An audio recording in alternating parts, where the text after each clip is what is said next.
The twin towers had a perimeter of steel panels hoisted up and bolted into place. Each panel had 3 box columns about 14 inches square, cross-connected by spandrel plates. After the plane hit, the fires were burning out and cooling down. The flames on the south tower, which appear to be getting lesser and lesser, is where the smoke is getting progressively lighter and lighter, indicating that the fire officials are getting closer to putting this fire out. But then, about 7 minutes before its final destruction, almost an hour after the plane hit, molten metal was seen coming out of the northeast corner near the 80th floor. The red-yellow metal poured from the tower along with a shower of sparks, and looked like steel in a foundry. And there were many eyewitnesses that described molten steel. You'd get down below and you'd see molten steel running down the channel rails. Later, we learned of very small spheres of iron found all through the dust. That iron must have been molten, allowing surface tension to pull it into those spheres. NASA took photos indicating very high temperatures days after the event, and Firewise professors were perplexed by melting of steel beams. And so we have direct video evidence, eyewitness accounts, forensic evidence, photographic evidence, and tangible evidence all corroborating temperatures high enough to melt steel. The media told us the intense fire, more than the impact, caused the towers to collapse. It melted the structural steel. But there's a problem. Office and open-air jet fuel fires cannot melt steel. The National Institute of Standards and Technology said that the maximum air temperatures was about 1,800 degrees or 1,000 degrees colder than what's needed to melt steel.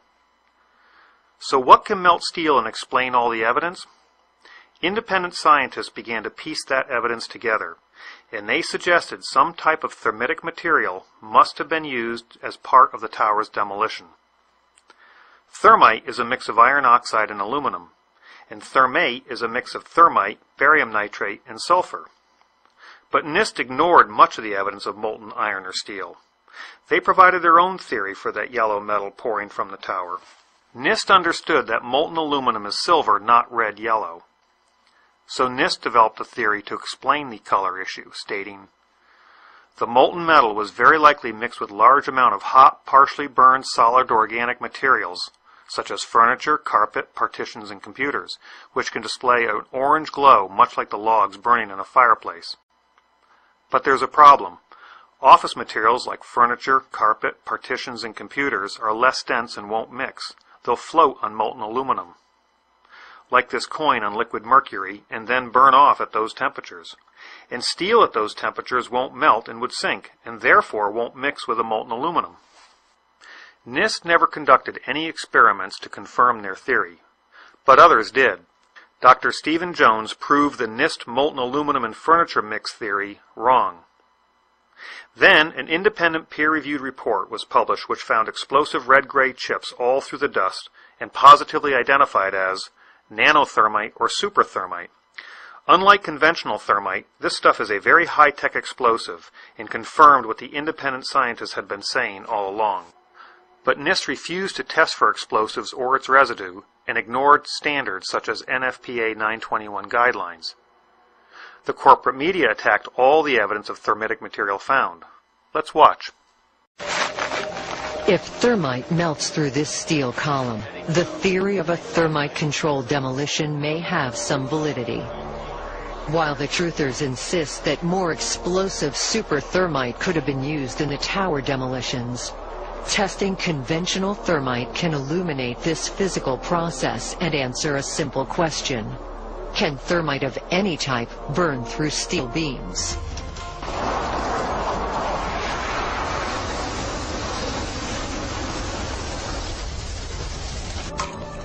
Despite 175 pounds of thermite packed around the steel column, it remained undamaged. Mythbusters says, the events of 9/11 will not be allowed to be debated and discussed. And they barely managed to melt through the roof of a car with a half a ton of thermite. And the debunking websites say, the thermite would have also needed to cut sideways. Not an easy feat for thermite. You see it's a powder which burns chaotically, maybe with some device, but no working device has been proven to me to work to cut a vertical column.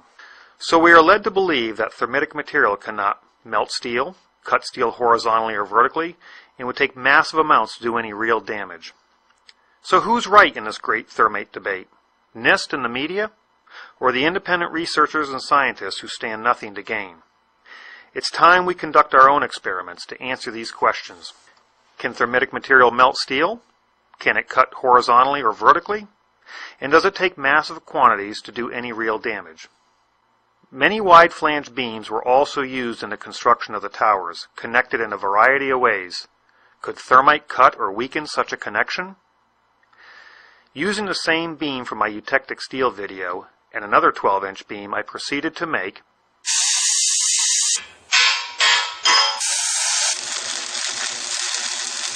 a double-angle welded connection, which I set up on some 8-inch concrete slabs. I could not obtain nanothermite, so I made small quantities of old-fashioned thermate, which is not considered an explosive, with ingredients that are legal and readily available. Thermate is difficult to ignite, and ordinary fuse is not hot enough. But a magnesium strip, which burns white hot, will ignite the thermate given off heat and white smoke. NIST mentions bright white flames. Almost immediately, a bright spot appeared at the top of the window on the 80th floor. An unusual flame is visible within this fire. The upper photograph of a very bright white flame stands out. And let's listen to an eyewitness who was there. I was on the 81st floor. Tell me what you saw and heard. I had 40 people in there, just an explosion. Just a light flash out my window, my whole doorway to the entrance to my office blew open. Could these white flashes be some sort of igniter for the thermitic material? In addition to giving off heat and white smoke, thermite produces lots of small spheres of iron. These iron spheres are a natural byproduct of thermate and not from any steel. Just like those iron spheres found all through the dust. I'm an engineer who designs and builds things, and I'm certainly no explosive expert. My first problem was to find a container that could hold the thermate long enough to melt the steel while not melting itself. I didn't think that steel would work as a container, so I had to improvise using some normal roof tile that I cut in half. I then had to devise a way to hold it against the connection.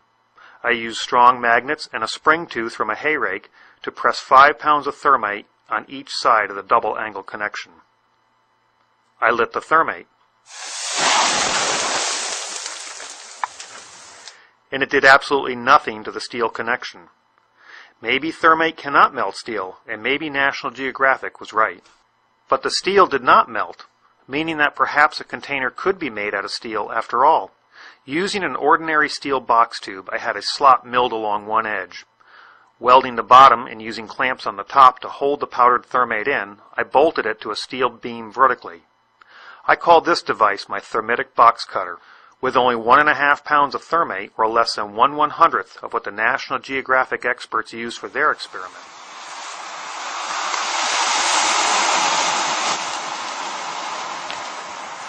Not only was I able to melt steel, but it also sliced a vertical cut. So I made a slightly larger thermitic box cutter and used 2 3/8 bolts drilled and tapped on one side of the connection.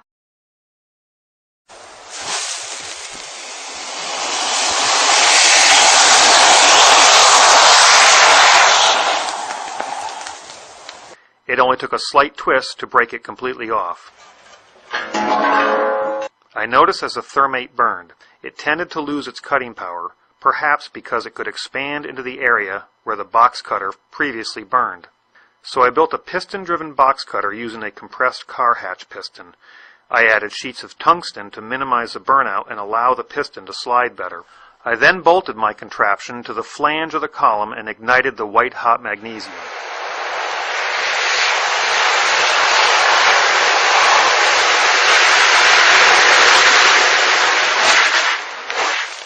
It appears that not only can thermate melt steel, but it can also cut vertical columns. So why bother to use incendiaries like thermite and not high explosives? I think it's all about keeping things quiet before the main event. Using thermite may take longer to weaken such large columns in the towers, which may be why we see the molten steel several minutes before its final destruction. Here is less than 1 3/4 pounds of thermite, or 1/100th of what National Geographic used, quietly burning.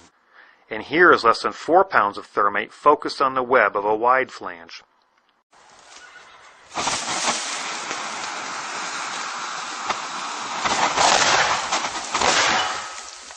Which can also be set up on a vertical column.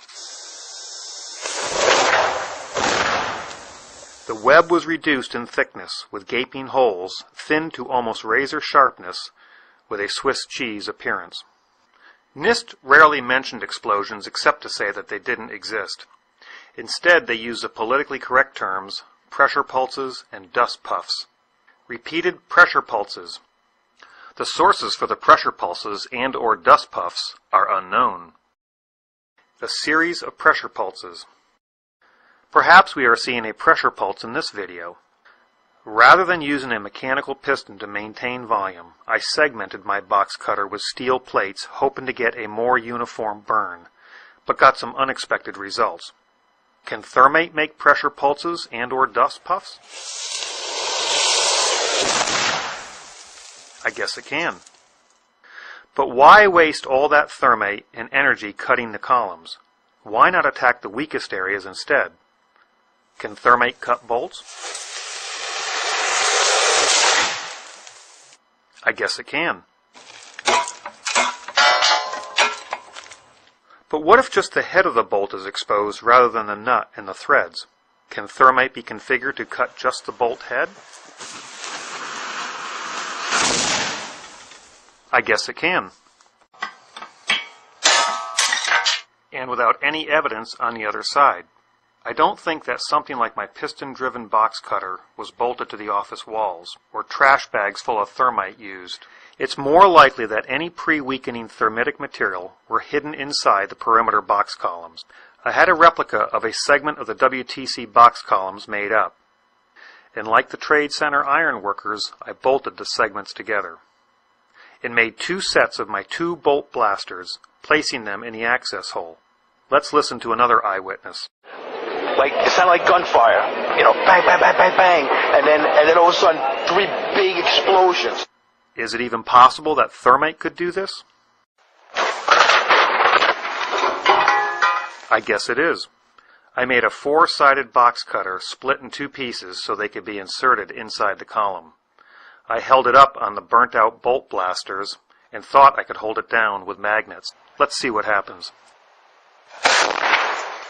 I think my box cutter blew about 30 feet up, consuming valuable energy and trimming my tree in the process.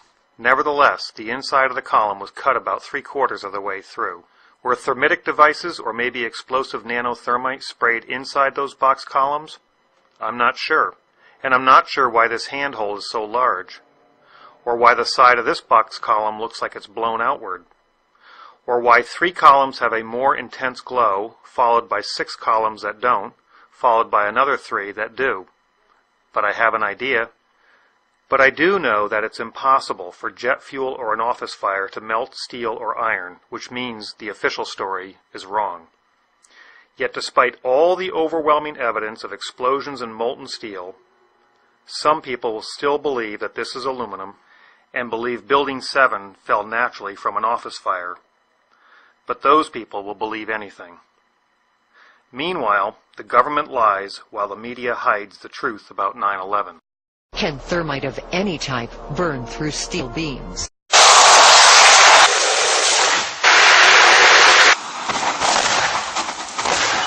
I guess it can.